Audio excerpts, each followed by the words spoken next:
د ژوند لار. زمنګ د نن ورځې د خپرونې موضوع ناوړه ګناهونه. بار بار خپل رب ته ژاړئ په زرزار. بسم الله الرحمن الرحيم.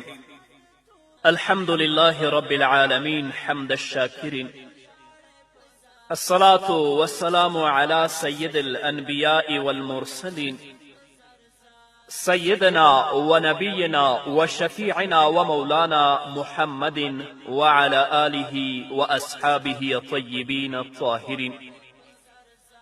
قدرمنو اوریدونکو د ژوند د لارې د خپرونې مینوالو، السلام علیکم ورحمة الله وبرکاته.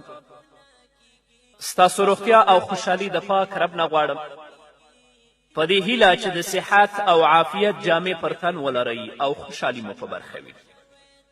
دا دی زه محمد یاسین فهیم د ژوند د لارې د خپرونې په وړاندې کولو کې ستاسو په خدمت کې یم. زموږ د نن ورځې د خپرونې موضوع ناوړه ګناهونه. درنو اوریدونکو، الله رب العزت په خپلو بندګانو باندې ځینې امور فرض کړي دي چې د همدغو فرض کړي شوو امورو ضایع کول بندګانو لپاره دا جایز نه دي.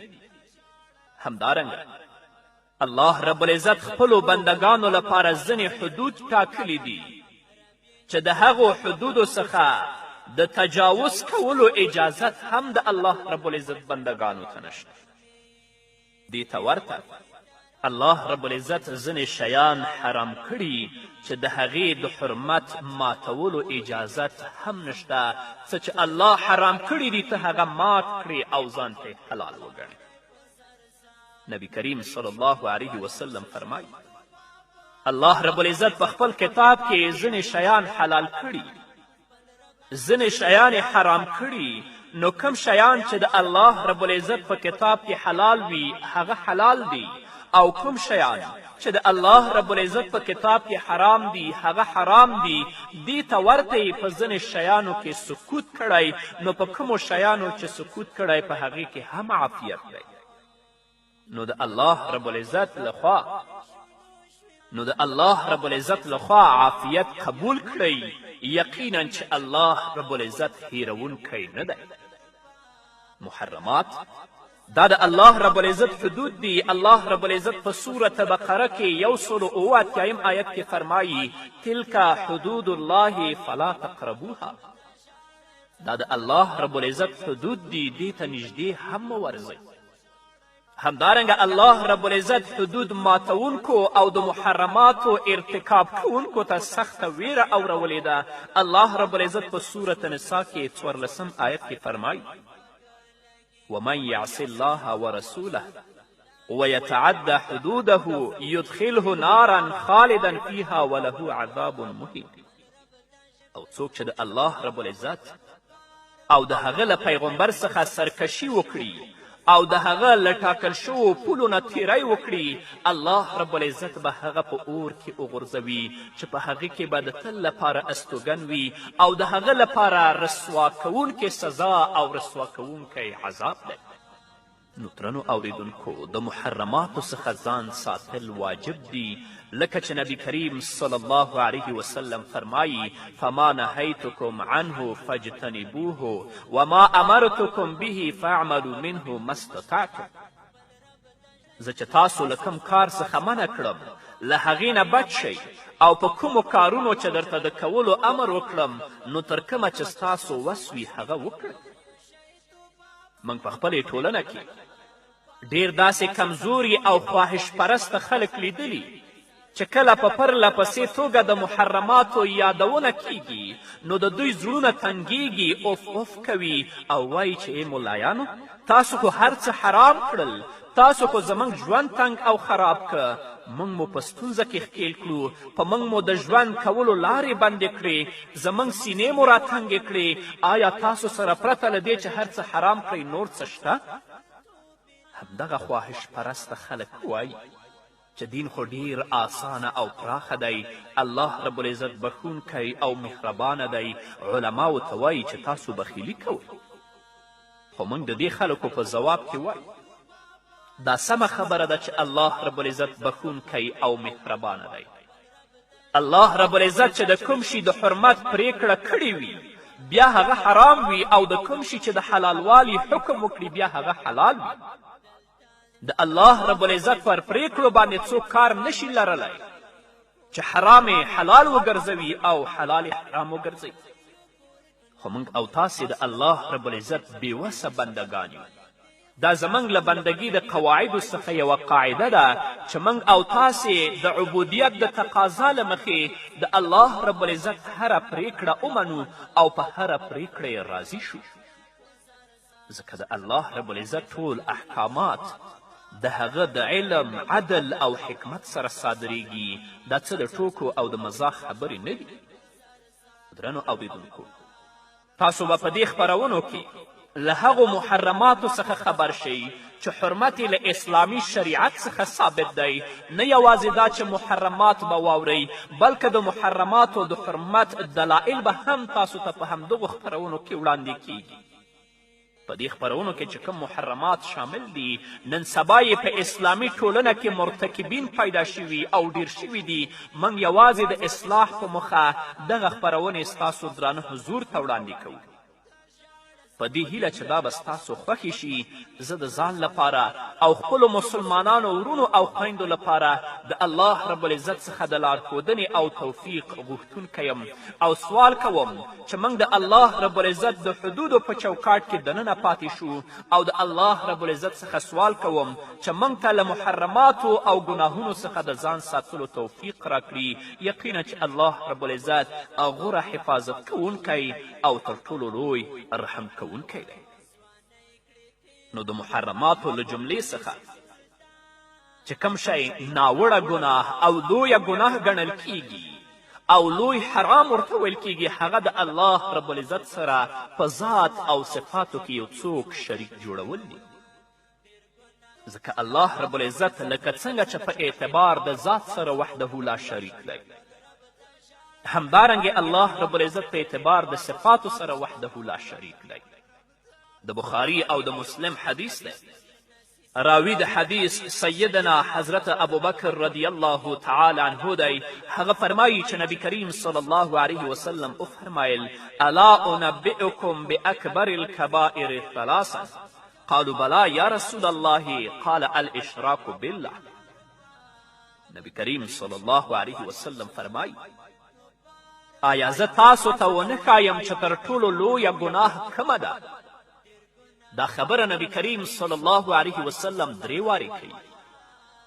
صحابه کرام رضی الله تعالی عنهم اجمعین نبی کریم صلی الله علیه وسلم ته وایي ولې نه ای د الله رسوله موږ ته یې وښایه. نو نبی کریم صلی الله علیه وسلم ځواب ورکوي تر ټولو لویه ګناه الله رب العزت سره شرک کول دي. شرک هغه ګناه ده چې الله رب العزت یې نه بخي. دا چې ځان څه ډول د دې بلا څخه وژغورو باید له مرګه وړاندې د دې د بخښنې لپاره خاصه توبه وکړو. الله رب العزت په خپل کلام کې په سورة نساء کې 48 آیت کې فرمایي ان الله لا یغفر ان یشرک به ویغفر ما دون ذلک لمن یشاء. الله رب العزت یوازې شرک نه بخي، له دې نه پرته چې نورې هر څومره ګناهې وي د الله چې چاته خوښه شي الله رب العزت یې ورته بخي. ویغفر ما دون ذلک لمن یشاء.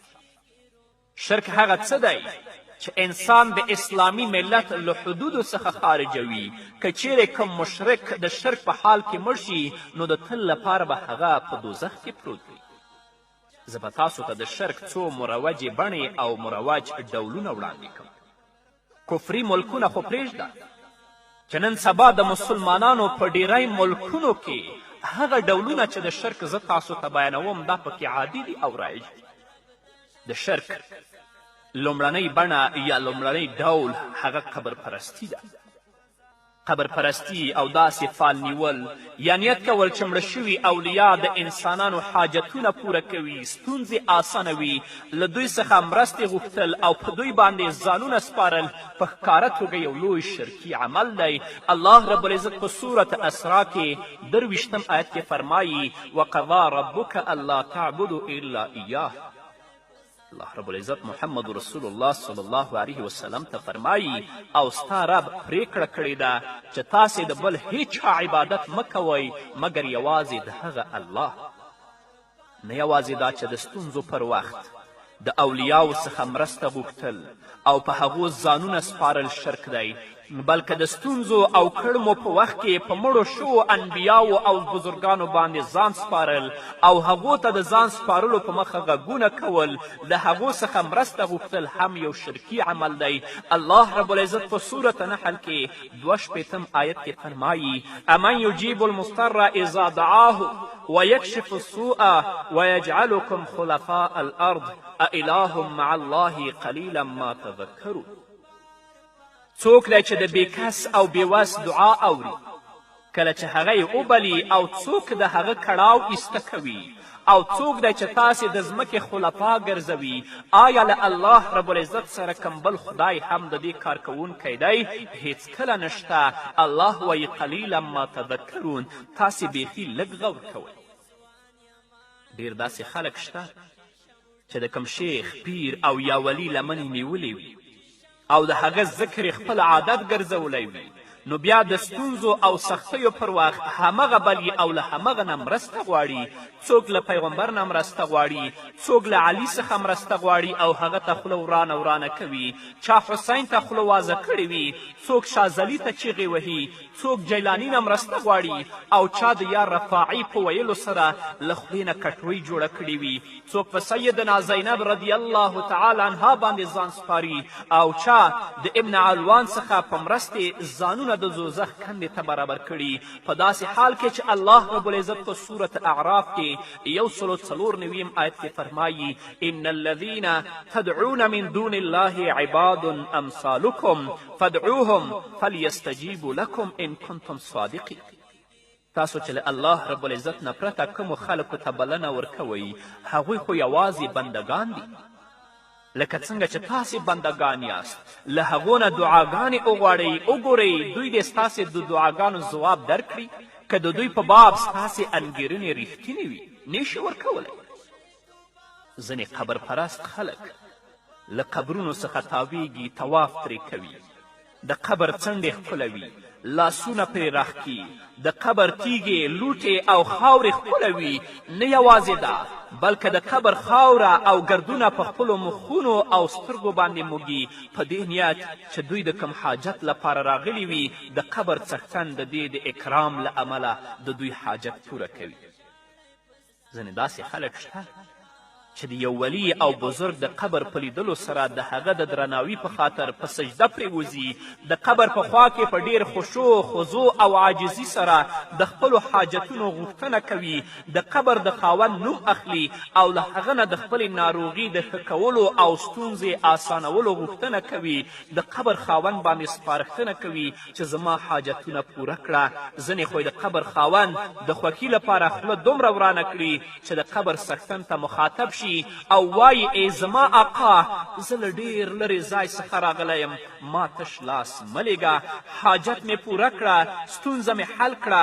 همدارنګه نورې بې ځایه او شرکي خبرې هم کوي. په داسې حال کې چې الله رب العزت په خپل کلام کې په سورة احقاف کې 5 آیت کې فرمایي ومن اضل ممن یدعو من دون الله من لا یستجیب له الی یوم القیامة وهم عن دعائهم غافلون. ښه نو له هغه چا نه به زیات ګمراه شوی انسان بل څوک وي چې له الله رب العزت نه پرته هغه موجودات وبلي چې تر قیامته پورې هغه ځواب نشي ورکولی، بلکې د دې نه هم ناخبره دي چې دوی هغو ته بلنه ورکوي. نو درنو اوریدونکو، عقیده د ټولو اعمالو بنیان او اساس دی، بنسټ دی. راځئ خپلې عقیدې د شرک او د خرافاتو نه پاکې کړو تر څو الله رب العزت زموږ نور صالح اعمال په خپل دربار کې قبول او منظور وګرځوي. قبر پرستی پرېږدو، یوازې د یو الله عبادت ته مخه کړو. په همدې هیله درنو اوریدونکو نور به واورو خو د یوې دمې نه وروسته. درنو اوریدونکو بیا هم زموږ سلامونه ومنئ. د مشرکینو د مرګ په اړه نبی کریم صلی الله علیه وسلم فرمایي، د بخاري حدیث دی من مات وهو یدعو من دون الله ندا دخل النار.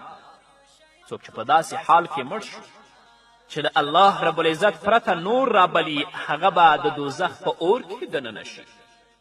هغه الله چې ته یې پیدا کړی، هغه الله چې په تا باندې ستونزې راولي، هغه الله چې تا نه ستونزې لرې کوي، ته هغه پریښی مړو ته آوازونه کوي. نو که ته د خپلو مشکلاتو د لرې کولو لپاره مړو ته اولیاو ته آوازونه کوي، په دې کې شک نشته چې دا یو شرکي عمل دی، او که په دغه عمل باندې مړ شوې رسول الله فرمایي دخل النار.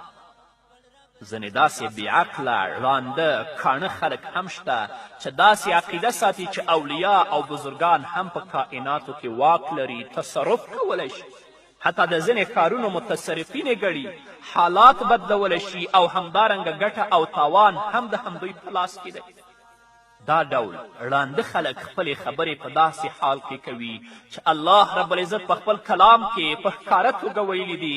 سورة یونس وګورئ، الله فرمایي وان یمسسک الله بدر فلا کاشف له الا هو وان یردک بخیر فلا راد لفضله یصیب به من یشاء من عباده وهو الغفور الرحیم.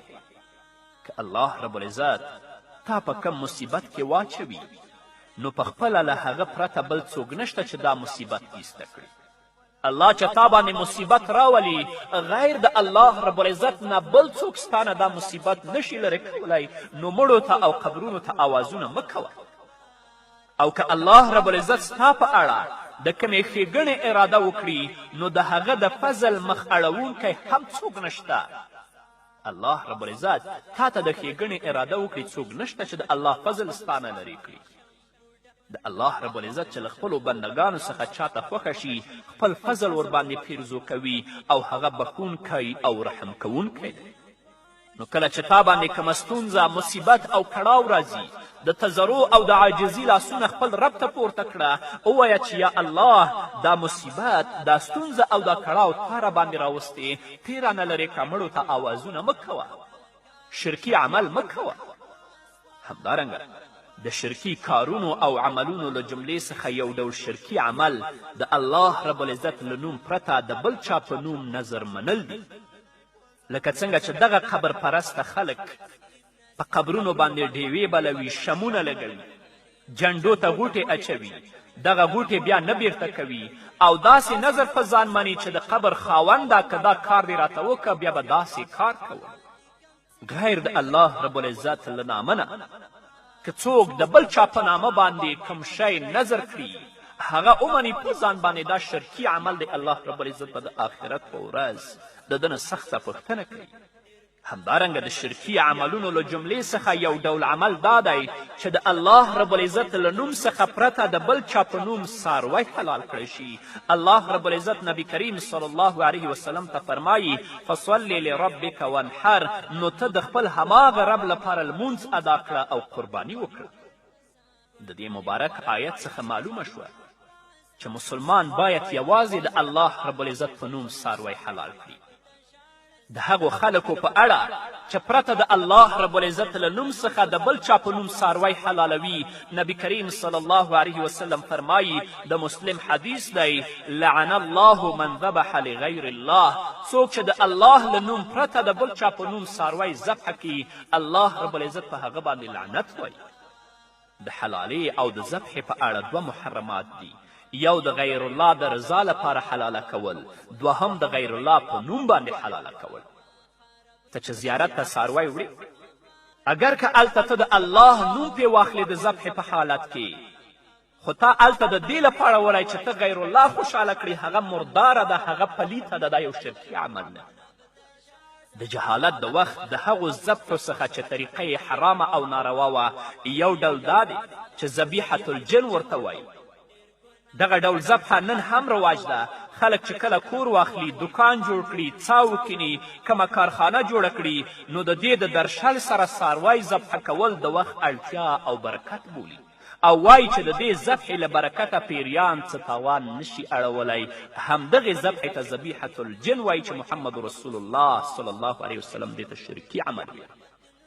خو د کور په درشل کې مه ذبحه کوه، د الله په نامه یې ذبحه که خیرات وکړه، او دا بیا مه وایه چې د دې ذبحې په واسطه به پیریان موږ ته څه تاوان نشي رارسولی.